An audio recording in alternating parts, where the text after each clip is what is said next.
የአይኤስ አሸባሪ ቡድን ምክትል መሪ መገደሉ ተነገረ።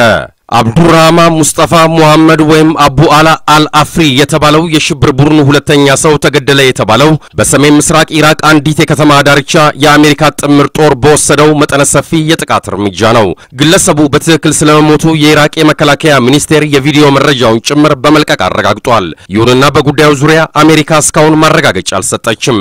አልአፍሪ አይኤስ ለሚሰማራባቸው የሽብር ጥቃቶች ቀጥተኛ ትዕዛዝ ሲያስተላልፍ መቆየቱ ተነግሯል። በሶሪያና በኢራቅ የተከፈቱ ውጊያዎችንም በበላይነት ሲመራ ቆይቷል።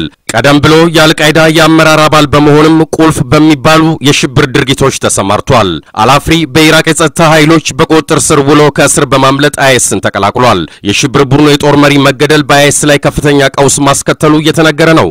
ግለሰቡ ከመገደሉ በፊት በሽብር ቡድኑ ውስጥ የሐሳብ ክፍል ተፈጥሮ ሲወዛገብ ቆይቷል ነው የተባለው። ከኢራቅ የመገናኛ ብዙሃኖች ባለፈው ወር መጋቢት የቡድኑ መሪ አቡበከር አልባግዳዲ ከፍተኛ ጉዳት ደርሶበታል ሲሉ መዘገባቸውን አስታውሶ የዘገበው ቢቢሲ ነው።